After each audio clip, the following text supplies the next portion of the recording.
पहली बड़ी खबर की ओर आपको लिए चलते हैं। हॉर्मुज में रात के अंधेरे में ईरान और अमेरिका ने एक दूसरे पर भीषण हमले किए हैं। इसके बाद ईरान की बौखलाहट यूएई पर भी निकली है। ईरान ने यहां भी हमले कर दिए। इन घटनाओं ने दोनों पक्षों के बीच किसी समझौते की उम्मीद पर भी कई सवाल खड़े कर दिए हैं। दोनों पक्ष एक दूसरे पर गंभीर आरोप भी लगा रहे हैं। राष्ट्रपति ट्रंप ने तो ईरान को बड़ी धमकी भी दे दी है। आइए आपको ताजा घटनाक्रम से जुड़ी एक रिपोर्ट दिखाते हैं और फिर इस पर अपने विशेषज्ञ मेहमान से हम चर्चा करेंगे। कुछ ही घंटों में अमेरिका और ईरान के बीच किसी बड़े समझौते पर सहमति की बात की जा रही थी, लेकिन 7 और 8 मई की दरमियानी रात के अंधेरे में शांति की उम्मीद समुंदर में समा गई। हॉर्मुज स्ट्रेट एक बार फिर गोली बारूद और मिसाइलों से छलनी हो उठा। दोनों पक्ष अमेरिका और ईरान एक दूसरे पर पहले हमला करने का आरोप लगा रहे हैं। अमेरिका ने हॉर्मुज के पास ईरानी सैन्य ठिकानों पर एयर स्ट्राइक की।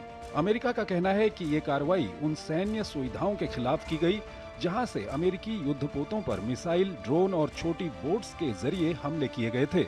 अमेरिका का दावा है कि उसके 3 विध्वंसक जहाज हॉर्मुज से गुजर रहे थे, तभी ईरान की तरफ से उकसावे वाले हमले किए गए।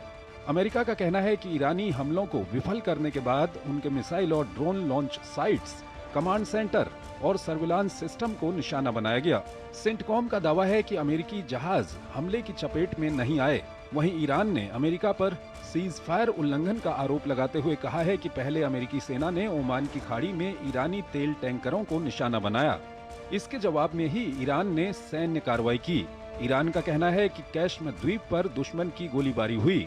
कैश्म द्वीप पर करीब 1.5 लाख लोग रहते हैं और ये फारस की खाड़ी में ईरान का सबसे बड़ा द्वीप है। यहाँ पानी साफ करने का एक डिसैलिनेशन प्लांट भी मौजूद है। ईरान ने अमेरिका पर क्षेत्रीय देशों के साथ मिलकर हमले का आरोप लगाया। जवाब में ईरान ने शुक्रवार की सुबह संयुक्त अरब अमीरात के अलग अलग हिस्सों में हमले किए। यहाँ धमाकों की आवाज सुनाई दी। इसकी पुष्टि करते हुए यूएई के रक्षा मंत्रालय ने कहा कि ये धमाके डिफेंस सिस्टम द्वारा बैलिस्टिक क्रूज मिसाइलों और ड्रोनों को रोकने का नतीजा है। हालांकि इन हमलों के बावजूद राष्ट्रपति ट्रंप ने कहा है कि सीज फायर बना हुआ है और अगर ईरान समझौता नहीं करता है तो उसे भीषण हमले झेलने पड़ सकते हैं। ईरान और अमेरिका के बीच एक अस्थायी समझौते पर बातचीत चल रही है। दोनों देश 30 दिन तक संघर्ष रोकने और हॉर्मुज स्ट्रेट को व्यावसायिक जहाजों के लिए फिर से खोलने के प्रस्ताव पर चर्चा कर रहे हैं। बताया जा रहा है कि ये एक पेज का प्रारंभिक फ्रेमवर्क है। बातचीत में सबसे बड़ा विवाद ईरान के परमाणु कार्यक्रम और उच्च स्तर के संवर्धित यूरेनियम भंडार को लेकर है। अमेरिकी पक्ष चाहता है कि ईरान पहले ही इस पर अपनी प्रतिबद्धता स्पष्ट करे। इस बीच चीन ने हॉर्मुज में अपने एक तेल टैंकर पर हमला होने की बात कही है। हालांकि इसमें किसी क्रू मेंबर के हताहत होने की खबर नहीं है। और इस खबर पर बात करने के लिए हमारे साथ जुड़ रहे हैं Sushil Kumar Singhal, former senior diplomat हैं, विदेशी मामलों के जानकार हैं। उनसे हम बातचीत करेंगे। सिंघल साहब, पाकिस्तान दावा कर रहा था कि अगले कुछ घंटों में बड़ा समझौता होने वाला है, उसके बाद तेल की कीमतें भी गिर गई थी, लेकिन रात को ये जो कुछ हुआ है, क्या कहेंगे इसको लेकर के आप? चंद्रशेखर जी, बात यह है कि जहां तक पाकिस्तान के दावों का सवाल है कि उनको बहुत ज्यादा जल्दबाजी है समझौता हम्म। करवाने की। हम्म। उनके अपने कारण हैं उसके लिए। तो कई बार क्या है कि इस तरह के दावों से जो डिप्लोमेसी है वो थोड़ा इम्पैक्ट हो जाती है, क्योंकि लोगों की उम्मीद जग जाती है और उसमें जब सेटबैक आता है तो बहुत ज्यादा उसमें सेटबैक हो जाता है। तो पाकिस्तान के दावे का जहां तक सवाल है, वो मेरे ख्याल से हमें थोड़ा पिंच ऑफ सॉल्ट के साथ में उसको लेना चाहिए, क्योंकि ये पहली बार उन्होंने दावा नहीं किया, ये कई दफे वो दावे इस तरह के कर चुके हैं। जहां तक ये कल जो हुआ है, स्क्रमिश मैं कहूंगा इसको, क्योंकि ईरान, सॉरी, प्रेसिडेंट ट्रंप भी उसी शब्द का इस्तेमाल कर रहे हैं। कि क्या है कि ये एक तरीके, बहुत मेरे हिसाब से ये कंट्रोल्ड एग्रेशन है।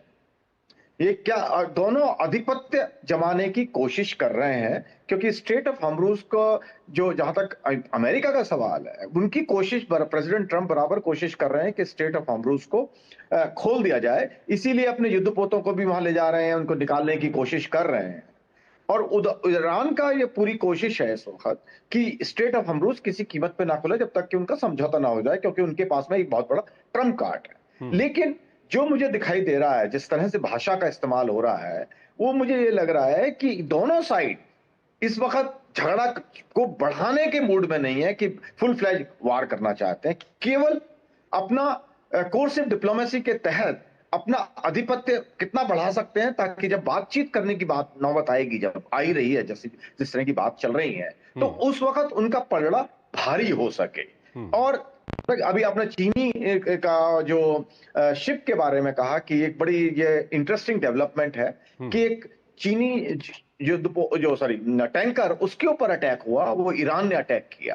तो ये डेवलपमेंट जो है आई थिंक चीन के लिए बहुत चिंताजनक है। वो मुझे क्योंकि चीन ही एक देश है जो चीन और दो देशों के अलावा कोई उनका ईरान का समर्थक नहीं है। तो मेरे ख्याल से ये इंटेंशनल नहीं हुआ होगा, क्योंकि अगर कोई इंटेंशनल करने के इसका कोई फायदा नहीं है ईरान को करने का। केवल जो लग रहा है मुझे, या तो गलती से उनका हो गया, कई बार मिस्टेकन आइडेंटिटी भी हो जाती है जहां पे कई दफे हो चुका है, या आईआरजीसी का रोग ग्रुप्स है अभी जो है, क्योंकि सेंट्रल कमांड जो है कंट्रोल नहीं रह गया है, और तो हो सकता है किसी रोग ग्रुप ने उसके ऊपर वो सर, यहीं अटैक कर पर दिया। एक और आई एम श्योर काफी महत्वपूर्ण सवाल, हमारे दर्शक भी इसको जानना चाहेंगे। ये जो ईरान के अंदर आईआरजीसी की हम बात करें या वहाँ की जो पॉलिटिकल लीडरशिप है उसकी हम बात करें, इसमें कोई इनके बीच में कोई एका नहीं है लगता है, क्योंकि ये कितनी बड़ी चिंता का विषय है समझौते को आगे बढ़ाने के लिए। बिल्कुल, आप जो सवाल आपने जो पूछा है बहुत सही है, बहुत उसकी जो है इंपॉर्टेंस है, महत्ता बहुत है उसकी, क्योंकि इस वक्त जब से इनके सुप्रीम लीडर को मारा गया था 28 फरवरी को, उसके बाद उम्मीद थी यूएस प्रेसिडेंट ट्रंप को भी और इजराइल को भी कि उनकी लीडरशिप खत्म हो जाएगी। उन्होंने काफी उनके जो आर्मी के लीडर्स थे उनको मारा, लेकिन वो लीडरशिप खत्म नहीं हुई। लेकिन इसका मतलब ये नहीं है कि वहां डैमेज नहीं हुआ लीडरशिप में। उनकी जो लीडरशिप है वो डैमेज हो गई, इसलिए आप देख रहे हैं कई बार बड़े कॉन्ट्राडिक्टरी स्टेटमेंट आते हैं। एक ग्रुप कुछ बोल देता है, प्रेसिडेंट कुछ बोल देते हैं, उसके बाद आईआरजीसी के जो या पार्लियामेंट स्पीकर या आईआरजीसी के स्पीकर हैं वो कुछ और बोल देते हैं। तो वहां पे आपस में समन्वय नहीं है, इसीलिए डिसीजन मेकिंग में भी समय लग रहा है। और जो ग्रुप्स बन गए हैं वहां पर उनके अपने इंटरेस्ट है वहां पे इस वक्त, तो इसलिए वहां थोड़ा डिसजॉइंटेड लीडरशिप हो गई है वहां पे। तो सर, एक और महत्वपूर्ण सवाल है, जब भी इस तरह की घटना वहां पर हॉर्मुज के अंदर हो रही है, कल भी जब अमेरिका के जो डिस्ट्रॉयर शिप थे वो गल्फ से निकल के गल्फ ऑफ ओमान की ओर आए, तो ये जो ईरान यूएई के ऊपर हमला कर रहा है और खासकर सिविलियन इंफ्रास्ट्रक्चर के ऊपर हमला कर रहा है, ये कितनी चिंता का विषय है यहाँ पर? देखिए, बात यह है कि ये सब प्रेशर टैक्टिक है।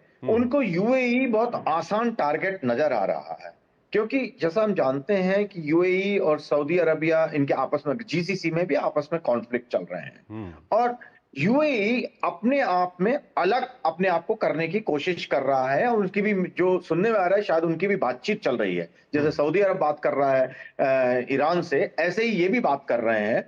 लेकिन आप अगर मैप में देखते तो यूएई बहुत पास में है, तो उनको ईरान को अटैक करना उनके सिविलियन इंफ्रास्ट्रक्चर को बड़ा आसान है। वो प्रेशर क्रिएट करने की कोशिश कर रहे हैं। ईरान के 2-3 ऑब्जेक्टिव हैं इस तरह के अटैक करने में।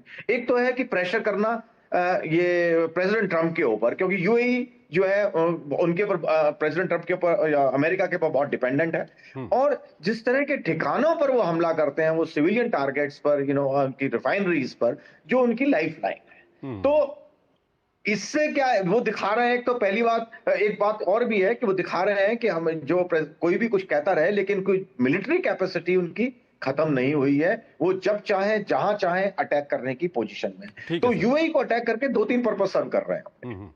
ठीक है सर, एक सवाल और है, ये जीसीसी के अंदर में हाल के दिनों में हमने देखा है कि यूएई के ऊपर ईरान आरोप लगा रहा है कि यूएई इजराइल और अमेरिका के पक्ष में आगे काम कर रहा है। वहीं सऊदी को हम देख रहे हैं वो कहीं ना कहीं यूएई के खिलाफ चल रहा है। ये जीसीसी के अंदर में जो पॉलिटिक्स चल रही है, इसको लेकर के क्या कुछ कहेंगे आप? देखिए, बात यह कि जीसीसी में जो ये ग्रुप बना, ये बना था सऊदी अरब की लीडरशिप में, क्योंकि सबसे ताकतवर देश सऊदी अरब था और उस वक्त यूएई जैसे देश कमजोर थे, तो उन्होंने सऊदी अरब की लीडरशिप को एक्सेप्ट किया हुआ था। लेकिन अब जैसे जैसे वहां डेवलपमेंट हुए हैं, प्रोग्रेस हो रही है, तो यूएई और सऊदी अरब के इंटरेस्ट दोनों के डिफर कर रहे हैं। सऊदी अरब अपनी लीडरशिप रखना चाहता है। एक हम्म, अगर मैं तेल का ही मामला लूं, जो हम्म। तो तेल में क्या है कि सऊदी अरब के पास भंडार बहुत है और वो इसको फायदा उठाना चाहता है पूरी और तरह से, इसीलिए वो उसके पास एक दूसरा रास्ता भी है, हॉर्मुज की उसको जरूरत नहीं है सऊदी अरब को। जी, वो भी है क्योंकि वो दूसरी तरफ से पाइपलाइन वो यूज़ करके, पाइपलाइन भी है उनके पास और दूसरा ओमान उधर की तरफ से वो भी ऑयल उसको भेजा इस्तेमाल भी किया जा रहा है। तो हम्म, इतना उनकी आवश्यकता नहीं है।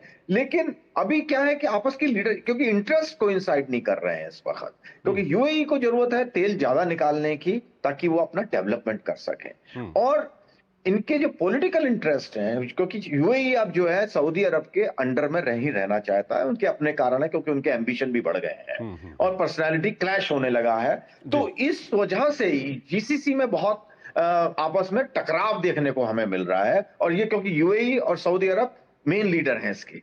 ठीक है। सिंघल साहब हमारे साथ बने रहिएगा, एक और महत्वपूर्ण विषय है, उस पर हम बातचीत करेंगे, लेकिन यहाँ पर हमको एक छोटा सा ब्रेक लेना है।